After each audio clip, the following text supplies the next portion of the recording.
So Norman's back in the shop, but it's for a good reason. I'll show you. That is not me, I swear. That is airlift. And I got some Load Lifter 5000s. And I'm going to be putting some airbags here on the back of Norman. Kit number 88275 is for the 01 to 2010 2500 and 3500 Chevy trucks. Thanks to a kind suggestion, I got some air brake antifreeze, and I poked a hole in the seal with a small Phillips screwdriver, and these center ports here are where you hook up the air lines. So you can hear that.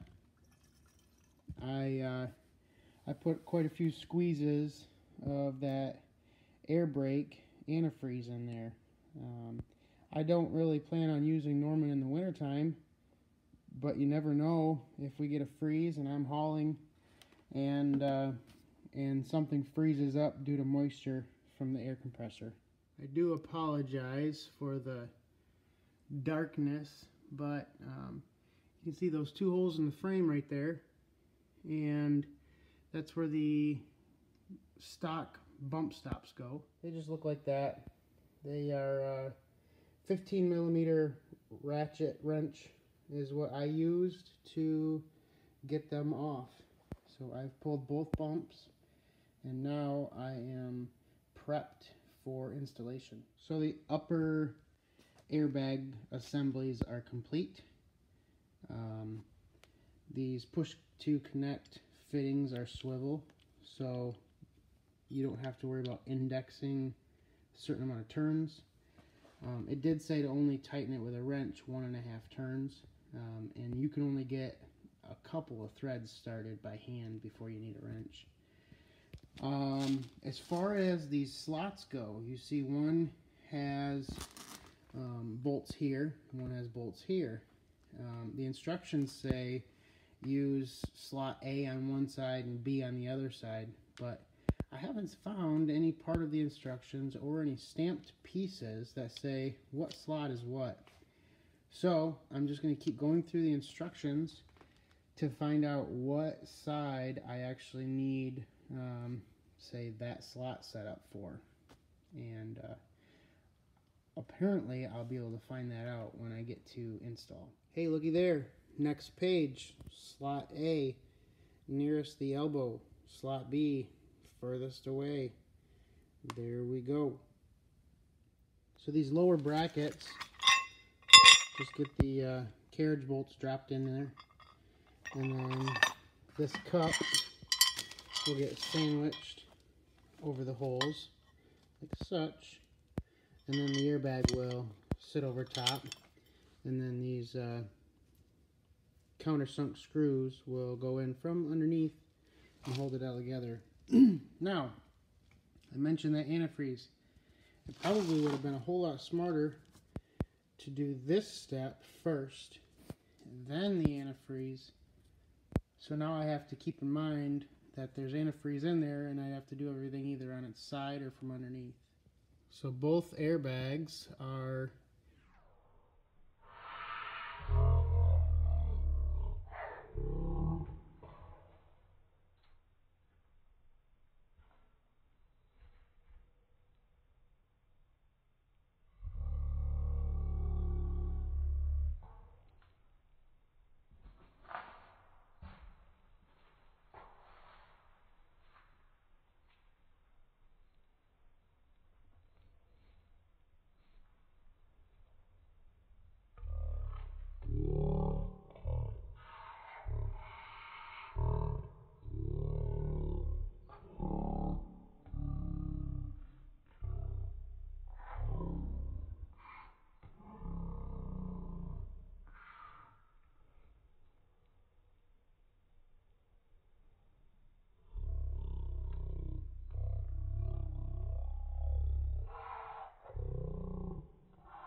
So at this point, these top pads are loose and the bottom is not screwed on, but I need to bring the weight of the truck down so I can line up these top holes, bolt them on, and then get those top screws cranked down.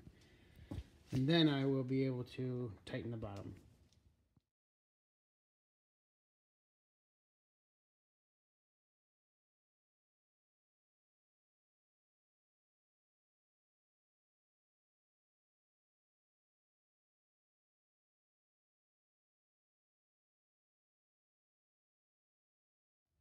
Well, in the last bit of that clip, you could see my little Peter Pan shadow working away.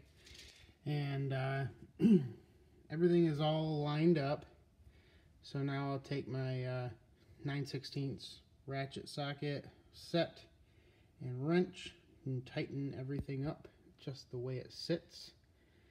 And then I'll be able to snug that as well. This truck has an extra add-a-leaf right here from Zone Off-Road, and so pretty much all of the weight is on these jack stands, but it's still got a little bit of a stretch to go.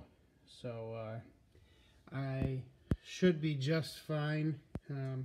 I've seen these airbags stretch quite a bit, and they're designed to be able to lift the truck up off the ground still, so they'll be just fine pulling up about an inch or so with no air pressure. All right, both sides are tightened, top and bottom. Everything went well, and they are aligned pretty good as well.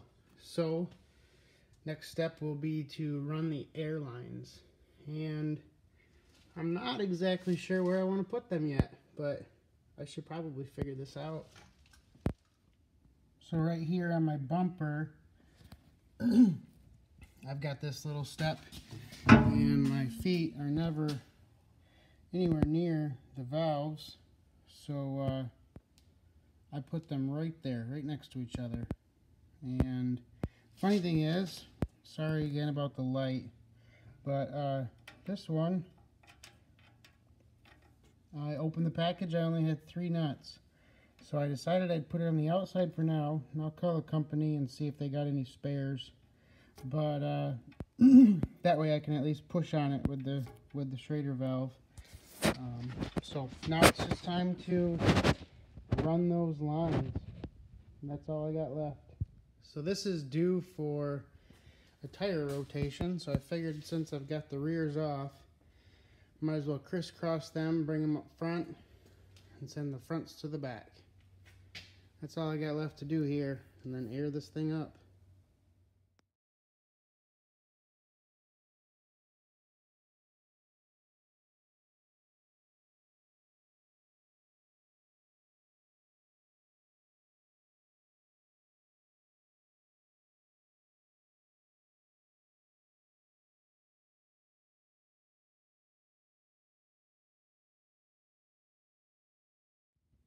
All right, there we go. They are aired up to 60 pounds. I will just leave them there overnight and check them in the morning. I don't believe there's any air leaks. Everything went together very well. Those push connect fittings are pretty awesome, and it definitely raised the bed probably 1.5 inches or so. Not like I want it to be higher, but I want it to be level when I load tractors up on top on that deck that I built. So thanks for watching. That is how you put together a Load Lifter 5000.